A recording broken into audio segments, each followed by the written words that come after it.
Back in the mid-90s, I was inking out my living, waiting tables at a local restaurant and playing in a band. And one day I got introduced to somebody that would change my way of thinking and actually my life. I was headed to go drop off potential artwork to my tattoo artist to inquire about having some tattoo work done. And I got introduced to somebody named Robert. And Robert and I ended up getting into a conversation outside. It was a hot day. We were sitting on a bench, and I noticed he was wearing a white t-shirt that had a red logo that said Crime Scene Cleaners, which matched this big white van that was parked in the parking lot. And I asked him, I said, so what is it you do for a living? He says, I clean up dead bodies. And that was horrifying to me. And I, of course, inquired a little bit more, and he had this company. And when somebody had committed suicide, or there was a murder, or traffic accident or something, and there was somebody who was deceased, the coroner would take the body away, but the remnants of what had happened would remain. And so whether this happened in a house or it happened on a street or in a building, somebody had to come and clean up the crime scene or the scene of somebody passing away. And I just couldn't fathom doing that for a living. And I asked him how he got started, and he had wanted to be an EMT. He said, so he went to school to become an EMT and had passed and had started, riding around on what they called the bus and, going to heart attacks and traffic accidents and everything. And a friend of his was working for a company that actually cleaned the scene after an accident or crime scene. And he started working for him because it was more money.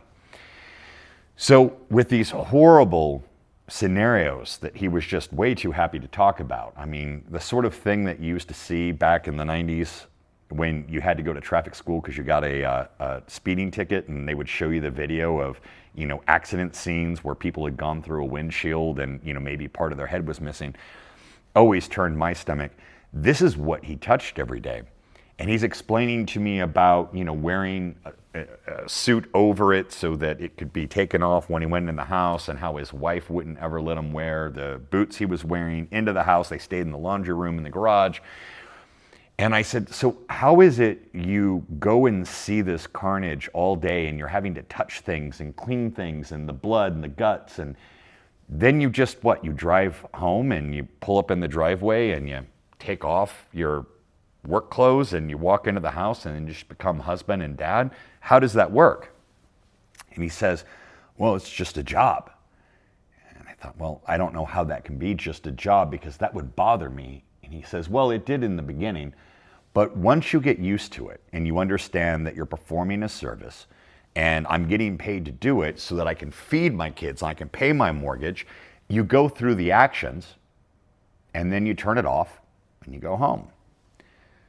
Well, my little impressionable mind took it as you often hear is, well, it's just a job. It's part of the job. We don't have to like our job. But years later, when I had gotten more serious about sales, I started looking at the parts of sales I liked and the parts of sales I didn't like. And like most of us, I avoided the parts I didn't like. Knocking on doors. I went into real estate back 25 years ago, and, knocking doors and calling people on the phone, and trying to sell them on possibly using me to purchase or sell a home was a part of it I didn't like. But it was necessary in order to get the transaction and to be able to meet people, which was the part I did like. So as I got better at forcing myself to do the parts that I didn't like in order to get to the parts I did, I realized that the advice he had given, it wasn't that it was just a job. It was to get the end result you want. There are things you're going to have to do that aren't your favorite. And if you can understand that you're going through those motions and you go through them well and efficiently, you are quicker at getting to the parts you like. And this can be said of everything. I mean, obviously, we like our households, we like our significant other and our children. Maybe we don't like doing laundry or dishes, but the act of washing the clothes and taking them out of the dryer, as if any of us do that, when they haven't cooled off and gotten wrinkled, and maybe folding them and putting them away right away, allows us to get dressed in the morning with less hassle. Maybe getting the kids to school, getting to the office, getting to our daily job and doing the things we like, which of course affords us the money to pay for things that we like our house and like the electricity and our Netflix account and, you know, maybe hobbies, God forbid, or vacations.